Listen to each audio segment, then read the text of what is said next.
Today we're going to look at using vowel shapes to create different tone colors. We're going to really explore what tone colors are, including, how to use them, how to mix them, what sort of elements in the music might dictate what ones to choose.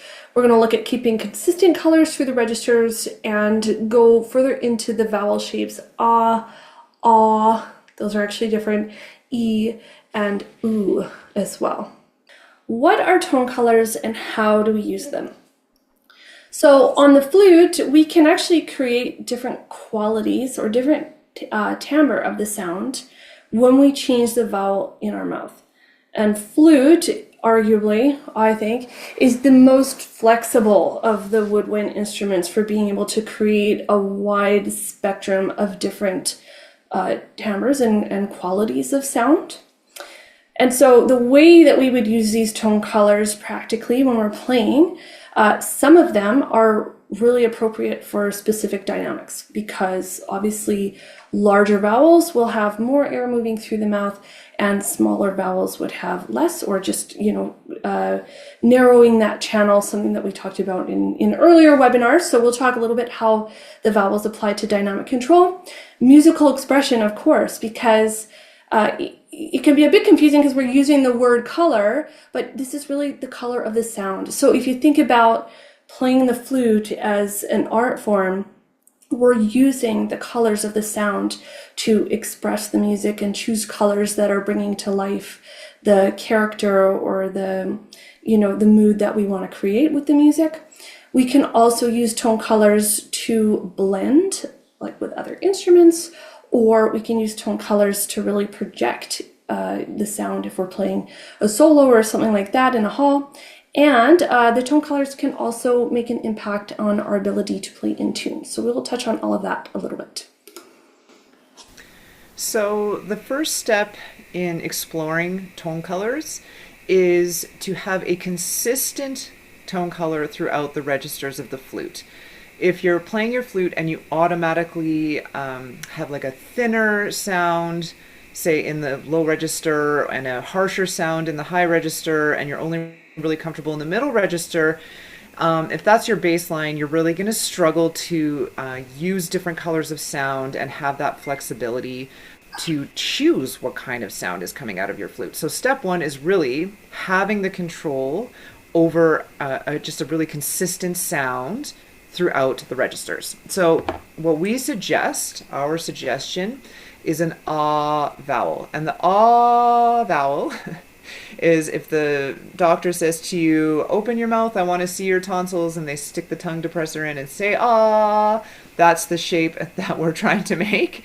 So that if you say it there's a little bit of space between your back teeth, your mouth has a nice round shape inside, your throat is relaxed. So that's what we're looking for in terms of the vowel inside your mouth. And I wanted to just take a moment to talk about the three components of air, because this is what is the sort of the backbone of what's going to give you a consistent sound in any register of the flute.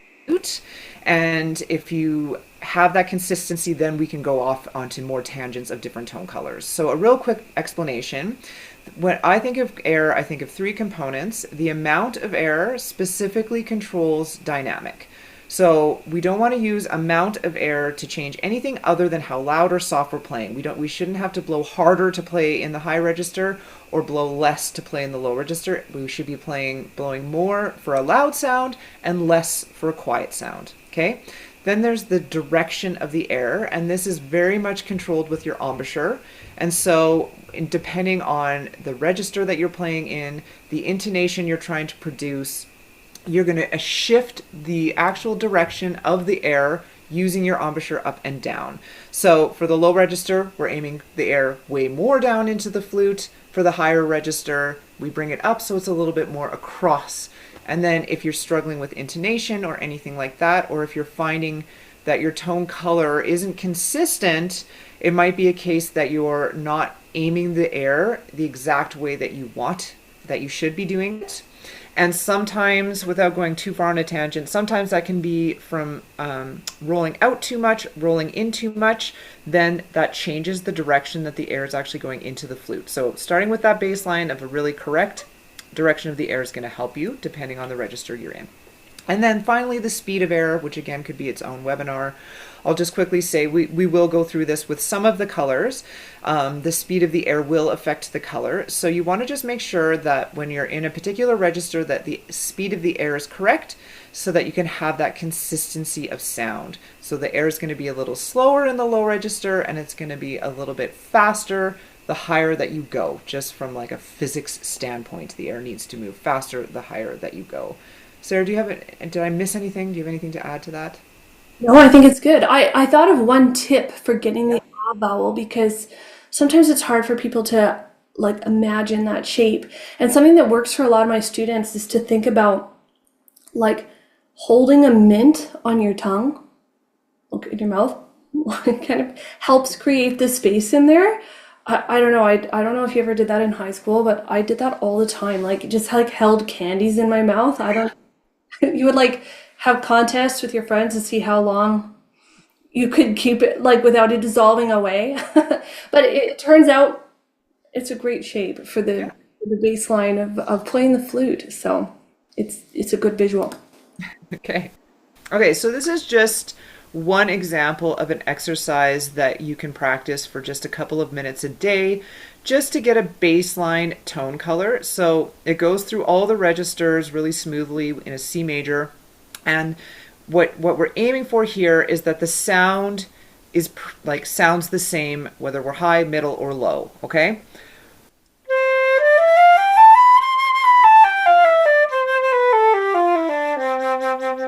We can probably ignore the dynamics that are written in there just because right now we're just going for consistency.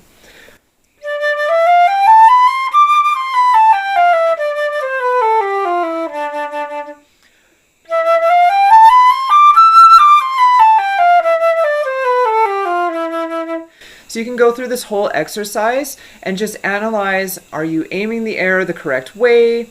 Is the air speed the correct amount? And then you want to kind of keep a consistent amount of air throughout. Like I said, we can just kind of ignore those crescendos and diminuendos. Okay. So this next color, I think Sarah, you came up with velvety. Velvety color. It's kind of an extension of the ah vowel, so something that goes a little bit further. So instead of ah, like at the doctor, if you go even further into this vowel, so like oh, where you're really opening the back teeth, or creating as much space as you possibly can in the mouth. This is a great sound for creating that like super fat, loud, low register sound that everybody, all this, at least me as a student, coveted from every professional. And also how you create a big sound in the upper register that isn't catastrophically sharp, okay? That really, really large space in the mouth actually slows down air because it's a really, really big channel. And so when we slow down air, even though we're moving a lot of air, it helps to bring the pitch down and bring a lot of depth into that sound. And then just to bring in the air direction, normally this vowel is, I use it for forte. If you play piano on a really, really big vowel, it's very challenging because you'll probably be quite flat. So I recommend it for really loud playing.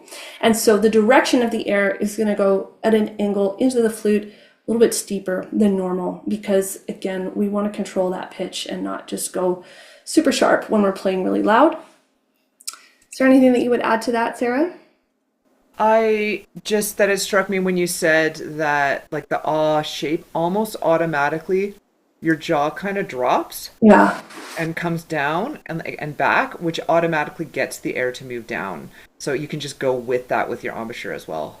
Yeah. Yeah. Like if you wanted to try this one, just do it without the flute. Because sometimes the flute gets near our face and then we like just do what we always do. So you say, oh, oh. this is really gross, but it works also. I'm gonna share it because I just got to. Like that shape that you make kind of as you right before you might like throw up or gag or something, that's this vowel. 100%. Or It's a yawn if you want to be less grotesque about it. I know it's but yawn's not as good though. It doesn't have shock value. Okay, so here's the examples.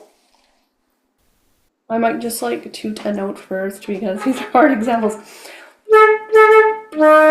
Okay, so this first example is just a low register example from the Gieseking sonatine for flute and piano. If you don't know this piece, it's amazing, so check it out. But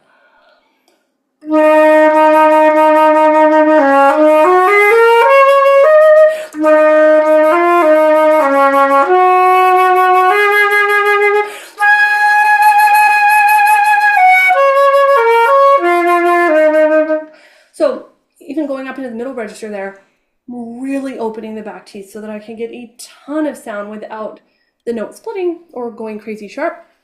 And I'm just gonna like back away from my microphone to play the next one.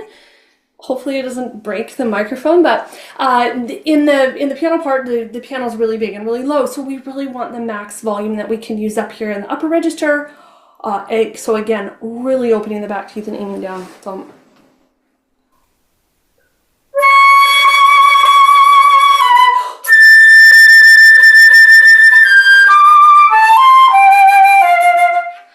So hopefully that translates a little bit over this. Definitely peaked out a little bit, but you could hear that it was very much in tune, and very loud. Yeah. So, yeah. In a hall, that Yes. sound, It would be angelic. yeah, and it travels to the back. I think that so many times you hear a flute playing loud in the upper register, but it still seems to be a sound that's more on stage. When you use these big, huge vowels like that, like it really starts to resonate around the whole room, and it's a different experience and a different way of projecting the sound. And I'm glad that it was in tune, more or less, because that if you blow that much and you use an E vowel, it will sound like a B flat. It will be so sharp. Okay, so this one I think of as, the silvery flute sound, the E shaped vowel. So this is going to be the complete polar opposite of what Sarah was just talking about. So instead of a ton of space in your mouth, we're narrowing the channel so it looks more like this instead of like this. Okay? And what that does is it keeps the air moving really, really fast. So when you're playing, especially in the high register, but anything that's really quiet and you don't want the air to slow down, you can use that E-shaped vowel and it will keep the air moving fast for you. And then that color, the color that comes out is a really, like, silvery is to me is the best word because it's not really, it's not thin per se. It's still like a very clean, and you can still project with it, but you have like complete control and you can just make it a really, really just, yeah, silvery color. So, oh, and then yes, we talked about, so great for soft dynamics. And then just in terms of the direction of the air, that's the only thing I missed, was just that you do want it to come more up when you're playing quietly. Otherwise the pitch will droop. So just keeping that consideration as well. So when I'm saying E, there's still space in my mouth. It's just different where my tongue is and how much space between the back teeth. I always kind of imagine like that the sound is moving kind of to the back of my head when I say this. Like if you say I, everything kind of comes up, okay? And it just goes along with going up on the flute. So I will play the example for you, which I think we picked Daphnis. Yeah. So this infamous like solo that's supposed to be a piano dynamic. The only way, what I hear a lot, if you don't do the E vowel, like if I were to play it with an A vowel, that has the typo in it, and it really blew my mind just now. That scale has got the giant typo in it. I was like, wait a minute, that's not right. So if I play it with like an A vowel, it's hard to keep it quiet and without cracking down. It's a very open sound. If I use E,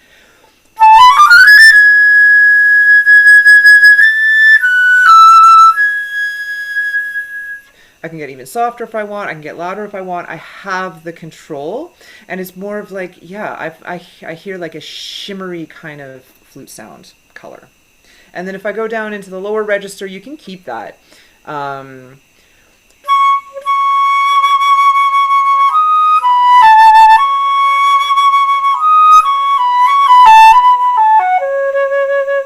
So throughout that whole thing, my mouth is still quite narrow inside in order to have control over the quiet sound. Okay, and then to me, these are like wood flute kind of sounds. So instead of ah or e, we're talking about like ooh or oh. And it's just, again, it's just a different shape inside your mouth. And so it creates a different sound. Um, so if I start with the standard ah on a C sharp, but then go to an ooh, it sounds like this. Or an O. I'll start with ah and go to O.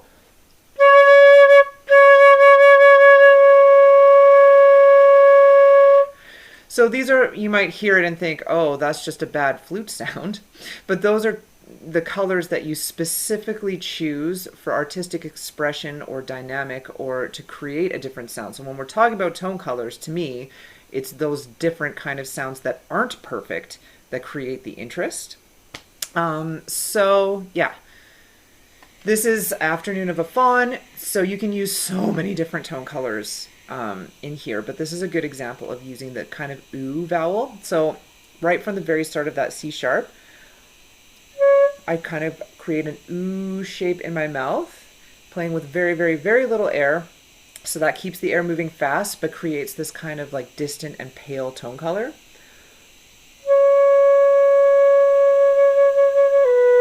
And then if I were to keep it, it would all sound the same. Instead, what I'm going to do is go to what Sarah demonstrated with that really all velvety color as I go down, and then back to the ooh again.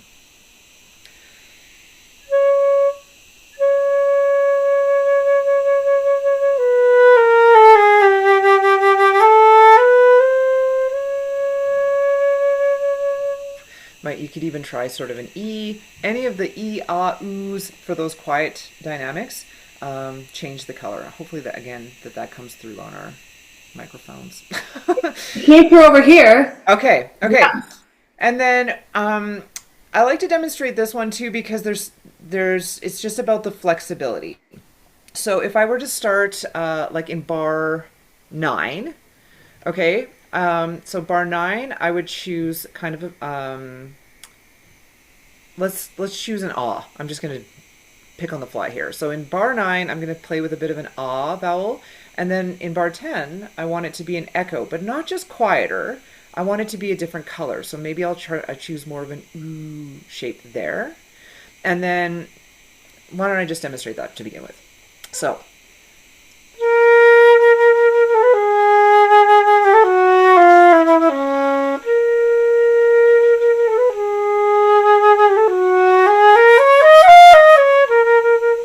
okay, and then going into bar 13, it's really dark there. I would choose a darker color. So that, again, that's where that like aw. So you can play really loudly, but it's not going to be sharp. We don't want bright there because it's a dissonant sort of diminished or don't diminished seventh. I don't know. I'm not very good at knowing the harmonic structure on the fly, but it's definitely a dissonant note that you want to have a darker color on. So I would do aw, like a real aw there. Maybe not the best demonstration, but you want it, yeah, darker. Sarah, did you want to say something? Yeah, I was thinking, can you show that like on the vowel that you don't want so that Yeah. you can hear the difference? Yeah, so if it was to be bright, like, well, let me try E. Quite sharp, I think. Okay, just a regular ah. Maybe lacks the intensity. And then ah. Can you hear a difference between the Yeah, three? yeah, they're all three really, really clear actually. So it's helpful to hear Yeah. because I want people, anybody watching this, to understand that she's not just playing different dynamics, because sometimes that's what it can sound like, but the vowels are so integrally connected to the dynamics. And when we use the vowel to complement the color and the dynamic, get a much better result. And so that demonstrated, right? Because you were playing loudly all 3 times, but the third time, definitely, the intonation and the musical intention that you had was the clearest because of the way you were combining the vowel and the dynamic. Vowel and the air, yeah, and the direction of the air and all that. Maybe I'll finally just demonstrate. I'll start in the same place, and just the flexibility of going to that from that really dark, and then as you come down, I'm going to change the vowel very much into like an oo, or actually probably an o when I get to the bottom. So it's not like just ah, it's not like an ah, and then all of a sudden I go ooh. It's kind of like if you were making strange sounds with your mouth and just going ah, maybe it's like a whale sound kind of demonstration. So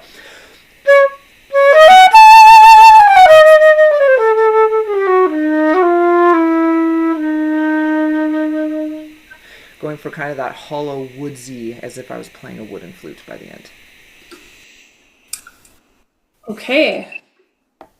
That was all, right? You didn't Yep. felt organic. So I wanted to talk a little bit about choosing tone colors. Because once you start understanding, the different options, then it's important to start understanding what elements in what you're doing could impact the choice of tone color that you want. And obviously we've already talked about, the dynamic and the intonation pieces, but there are other things too that would influence maybe the tone color that you choose. So the first is just how we're going to adjust harmonics in the sound. So every instrument, and maybe we'll just kind of like keep this to wind instruments for now, but all of the wind instruments obviously have very, very different timbre of sound.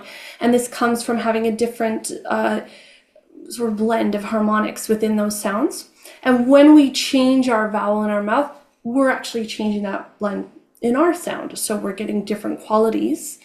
And then we can use the varied spectrum of colors that we can create on the flute to better match with the harmonics and the timbre of sound that's produced by the other wind instruments when we want to play with them, or just to sort of like emulate them. When I was in high school, my teacher often talked about like, oh, play with a clarinet sound here, which would help me visualize even more, or I guess like auditorily visualize what kind of sound I was really going for in a particular section. So that's one thing. Instrumentation, okay? This matters because the instruments that you're playing with, like we just talked about, have a timbre of sound. And so we want to choose colors that are going to complement one another. So for example, let's say you're playing with an oboe and you're playing loudly. A woodsy sound's probably not what you're going for. It's not the choice because it's very, very far away from the oboe sound. So the blend is not going to be as easy, but that woodsy sound might be really perfectly appropriate to blend with a clarinet playing soft in a low register because they have much, much paler sound color there. Okay. Also, the musical function of your part. So when we're playing a solo, often we're playing the solo line. So our function is to come out above everything else that's happening in the music. And alternatively, when we're playing in the orchestra and we're playing like chord tones, especially underneath someone else's solo, we want to choose a color that isn't going to come into the foreground and step all over the toes of whoever's playing. And this can even happen like, sometimes Sarah is playing a solo and I'm playing, but I'm playing something completely different and more accompanimental. I don't want to match her tone color there. I want to play with something that's a little less present so that I can blend in with everybody else who's also doing something accompanimental. And then your artistic preference, of course. So the demonstrations that we've done already, it's based on the technical elements that I'm talking about here, like, where where the other instruments are playing and where the register is, but also what we want to do and what we feel the music should do. You know, maybe you want to play the first bar of Afternoon of a Fawn totally on an oo vowel and then start to darken in the next bar. Well, you could do that. So your artistic preference is a really, really important piece of this. So this is an example of the suite modal wide block where I just wanted to talk a little bit about that choice based on the other instrument that you're playing with and also on the register that you're playing. So if you look in this example here, the piano starts playing these very low octave, you know, bass E's. With this E in the flute, I guess that would be like that's an octave higher than the middle octave of the E in the piano. Anyways, the piano down there is a pretty dark color. And so I would not recommend choosing a really open, you know, full woody color here at the beginning of this bar, because when the piano plays, the woody sound, it's not going to really blend with the color that the piano is making, and you may struggle to project also. So you want to try and come up with this tone color that's going to work with the piano and still help you stand out as the solo voice, because the piano is really a complemental here on the flute as a solo. So I'll kind of give you a couple of different examples. So if I go really into that oo vowel,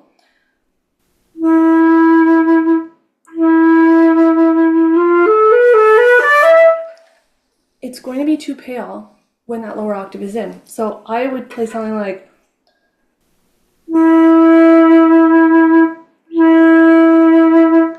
it's honestly a bit of a combination. So I'm still forward with the lips, but I'm aiming the air slightly lower and darkening the sound a little bit that way. So now I am soft, but I'm going to be able to project over the piano that way and keep in my role as the solo line. Does that come through for you, Sarah? Yeah, it did. Yeah. Okay. Yeah. So this is a good example, and I would recommend always, you know, when you're choosing your tone colors, if you're playing with other instruments, look at the score, because that'll really help you be artistic but also be practical in the colors that you're choosing. Okay, and then lastly, I just wanted to talk, this is the what is this piece? This is Gobert. I like cut the title up. It's like Andante and Scherzo, I think, by Gobert from the French book. Kind of putting it all together, because these French pieces, the concert and contest collection, all start with this beautiful melodic opening that just opens itself so much to playing with different colors. And I think really that's what made them competition pieces in the first half. Obviously, the second half of all these pieces is really fast, and talk about it another day, or we did in our finger accuracy webinar. But anyways, so in this piece, I just kind of wrote in here the different vowels that I would be thinking about as I'm playing or wanting to create here. There we go. So the opening, again, is something like the block, like not a full oo vowel, because there is a little bit too much harmonic depth in the piano to play, you know, that pale here, but a combination. So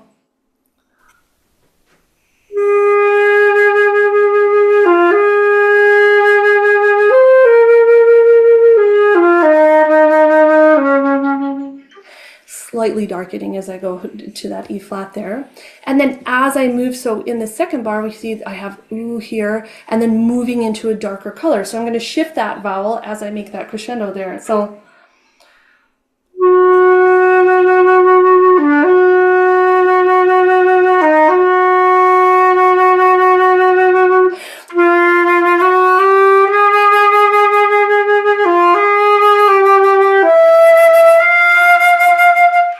I'm really going to the more that ah, not the super big one, but just the ah. And you can hear how this sound is starting to get a little bit richer and darkening and complement the dynamic also that I'm going for. Down here, oh, this ooh is for this B flat. It's not for this up here. Just in case that was confusing, even for me, but now I remember. So in this bar, the next line, so I go.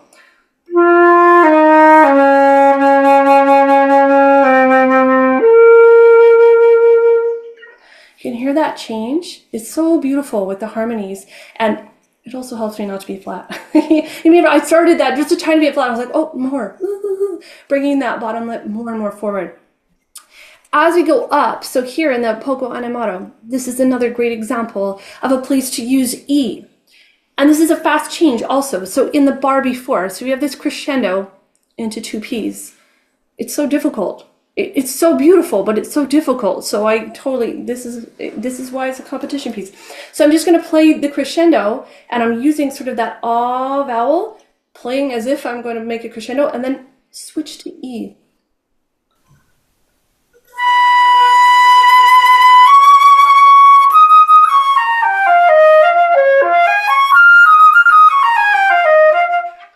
You can hopefully hear that change happen there, and it helps create that what was it, silvery you said, or like crystalline was the word that I thought of too.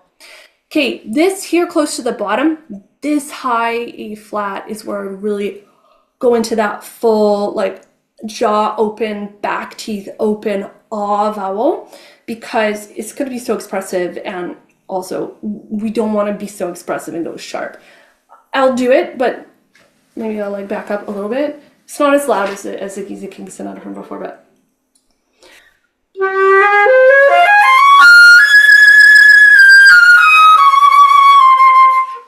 can really hear how I'm able to open the sound there without, without limiting it, because I'm so worried about being sharp. It's very, very expressive when I can just really let the sound out there, and you really have to move into those vowels in order to do it.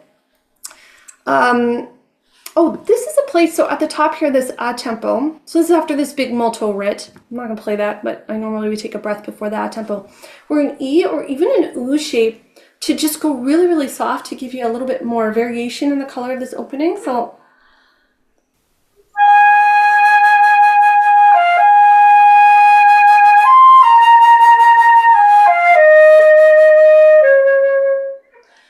really pull it back and make something very intimate there.